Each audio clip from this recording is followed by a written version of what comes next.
two different perspectives on efficiency, and so that's the other thing that the developer market is very interested in. So you'll see that reporting come through and it'll give a stronger reflection of actual performance, but in terms of those measures, they're accurate. Thank you. Councillor Wayne Walker. Sure. Yeah, thanks a lot. First off, just around resource consents, you mentioned that building consents are going to be going digitally, so people can lodge it digitally. How are we tracking around resource consents? We're proposing the same. So, timing around that? Our primary focus has been on the building consents side of things at this stage. As we bring Nucor on board and it gives us that common platform, I'd expect that you'll see more of that digital interface. You've heard about resource management, work scheduling. There'll be apps that allow internal or external use to see our data that should be in the public domain, and then you'll see the digitising of our work processes occurring, and you'll see all of those things continue to emerge over the next 2 years. I think you'll start to see that coming on board. I can't give you a specific time frame on resource consents because I don't recall it, Councillor Walker, but the next 2 years you'll start to see this move. Okay, and the other question just goes to the issue around building consents and the obvious problem around finding people and people leaving. Do we maintain a database across that area so that we've conceivably got point of contact with people that have left? We're engaging with other councils, say in Australia, where they might have a bit of a downturn and they've got capacity. Just what's our intelligence across that space? Ian McCormick's one of the most connected people into that industry that I know of. Yep. So we have got lots of intelligence on where workload lies and where there's capacity. He meets regularly at a national level with that very subject in mind. And yes, we do maintain contact with former employees. Okay, and just another question about the digital interface. One of the things that's quite clumsy right now is the no spray register that obviously runs through the transport corridor, but it also impacts on parks because people around parks often want to register. What's the timeline around making that a digital interface so that you can essentially do it online and you can cut out some of the significant delays that occur now? I'm sorry, Councillor Walker, I don't know the answer. I know that that's the area that we want to work on and improve, so that's absolutely understood. As for the time frame, I don't know. I'd have to come back to you with the answer. Thank you. Member Taipari. Kia ora, Madam Chair. Just some smaller matters. In terms of the references to Matariki and Te Wiki o Te Reo Māori, which is very good. I'm just wondering if there's any way of measuring the numbers that actually participate in that. And if there's even further breakdown of if Māori are actually getting to participate in that and getting the benefit of that. So it makes references to inspiring events and like that, but doesn't really give an indication of whether that participation is there or not. Can you measure that?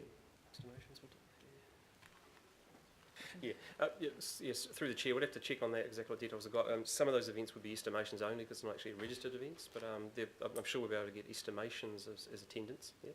So there are, if you remember, Chair, so there are like systems that can actually get that kind of detail, or whether they are actually recorded in a centralised system, I doubt, but they would actually be retained by those actually holding those events, be it the libraries or through ACE. Yep. Thank you. Thank you. Councillor Stewart. The question's probably been asked a couple of times, but it really was about the number of staff vacancies and the reason. Do we know why we've got so many vacancies, why people have actually been leaving? Are you talking specifically with respect to the regulatory group or more generally? Mainly for the building consent, yeah. Leaving for 2 or 3 reasons. First of all, in that part of our business, we have an ageing workforce. And so we've got people that just want to retire, want to stop and go and live that other part of their life. So we do have an ageing workforce, and so we're seeing that happen. And then the other pressure we're under is there's a lot of building activity, significant growth, and there's competition for good resource. And so we're having, you would have heard before, I've approved for Ian to go back into the market to recruit at least another 20. It's meant to encourage them to go up a bit, because I'm worried about this, and to look at salary banding. So, you know, this is a part of the market that is running hot for now, and we need to be able to match that so we can deliver our part of the service. So those are the two primary reasons.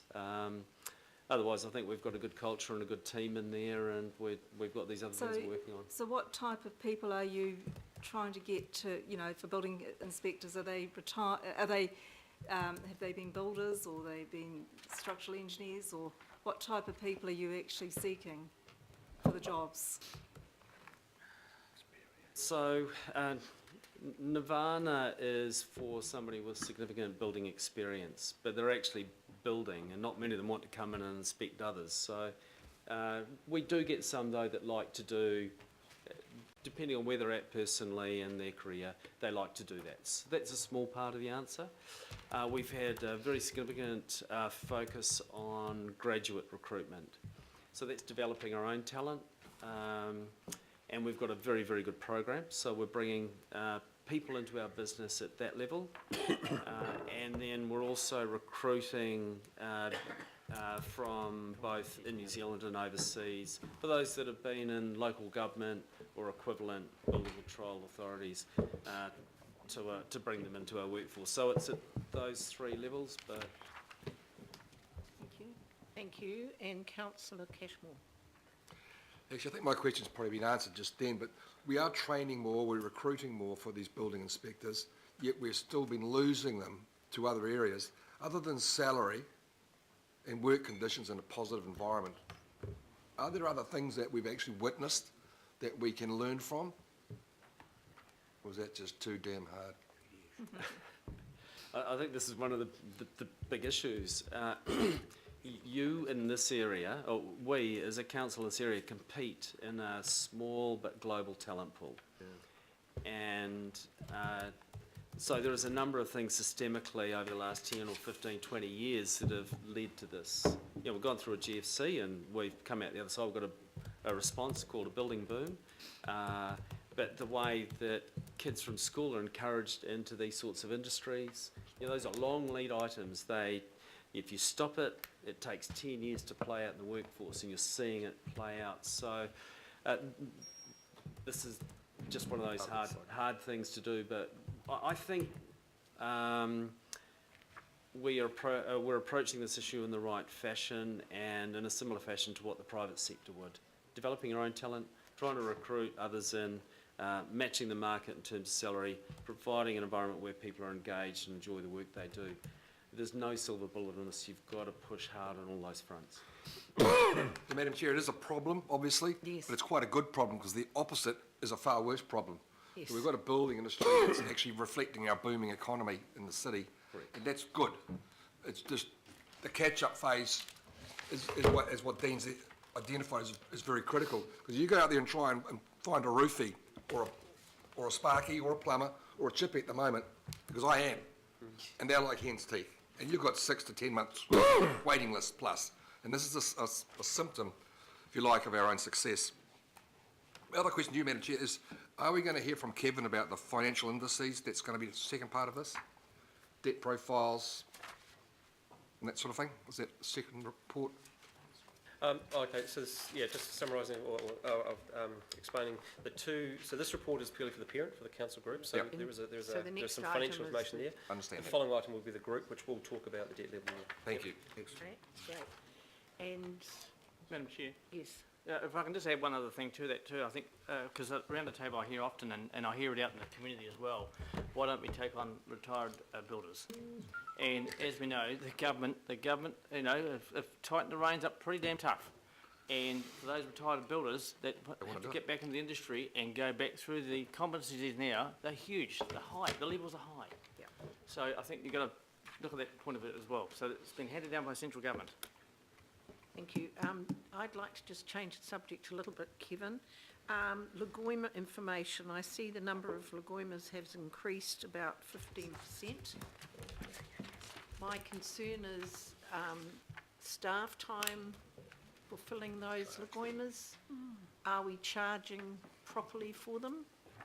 And are we sort of, you know, it does worry me, and we haven't got a breakdown here, how many of the legoimas come from where? You know, I'm always on about this. You know, how many are local board, how many are councillors, how many are members of the public? Okay, yeah, three components there. Look, part of it is just the basis of we are a public entity, and what takes people interest sometimes actually starts to snowball, and so we get more requests coming through. We're not charging for a lot of them, no. There is a notion we do still want to retain transparency. What we tend to be doing more of, though, is when requests come in that are going to require a lot of work, we are going back and actually have more of a conversation and saying, for instance, we can get this information reasonably quickly. If you do want more information, which will take time, we will have to charge. And we're finding that in many cases now the initial information we get reasonably quickly is enough to satisfy the request. Are other councils charging for legoimas? Look, there is some charging, but it's sorry, you say other councils? Yeah. I couldn't tell you that. I know last time I looked at it, which was a few years ago now, there wasn't a huge amount of on-charging. But yeah, I haven't got the information now. Well, I think that I'd like to have another look at that because of the time it takes in some cases. Councillor Stewart? Yeah, just on the legoimas, are the legoimas coming from the main, you know, from the same people, mainly? And is it the same sort of subject, or about the same? Oh, look, we can give you a further breakdown if you wish to see that. Yeah, look, there's still a combination. There's media, there's particular lobby groups that wish to delve into certain areas of council. Yeah, there's still that general mix. Yep. If you want more information, we could give you a I further can just breakdown. remember in Manukau we used to have 4 or 5 people that used to legoima things all the time, and I think we actually did start to charge for the legoimas. Yep. So I was just wondering if it was repetitive. And Yep. thank you, Councillor Stewart, because that's exactly what I'm getting at. Councillor Lee? Yeah,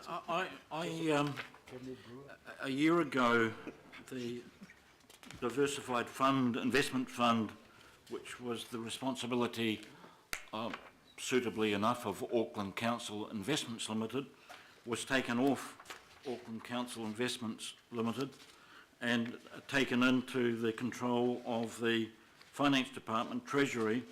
But since that time, I haven't seen much in the way of any report, and I wonder when we will be getting a report. Yeah, there's some detail there on page 34 of your agenda, which talks about the performance of that fund. As a sign of the times when the market has moved, the performance is not huge, but it's actually, the benchmark is also, as you'll see, is a negative benchmark, which is where the market's moving generally. So it's slightly below benchmark, but it's performing generally in line with where the market is moving today. Again, this is also an accounting assessment of market if you were selling today. That's not the case. Of just realising it all in one go. So just that little tiny. Okay. It's expressing the overall performances, which is what we're actually tasked the manager of the funds to actually achieve. Yep. I think we need something a little bit more comprehensive, given the scale of that investment. It is an alternative source of income, and you know, that's one little tiny box. Okay, thank you. Is it the graph on page 15, number 62? Yeah. Right, thank you. Well, it's been moved. Oh, sorry, Councillor. Madam Chair, if I can just mention, just want to talk about, you mentioned and raised about legoimas, and I think that's an area we definitely have to look at. Whilst I was just having a sidebar discussion with Councillor Quacks, and it's law and it's part of legislation, but at the same token, it's how we actually do those legoimas. And I can tell you that that in one particular case, I know many cases, where one particular case, 55 hours of staff time was taken up with one legoima, and this particular staff member had to do it because they were familiar with this particular case, but it took that particular staff member off the road for 55 hours, a week and a bit, so that we couldn't get out in the field and deal with some of these consenting issues. Yep. And that's why I think we need to get another report back. Thank you, Kevin, on that. Right, it's been moved and seconded. All those in favour? Aye. Against? Carried. Thank you. Thank you, Kevin. Thank you, Jenny. Moving on to item number 10, the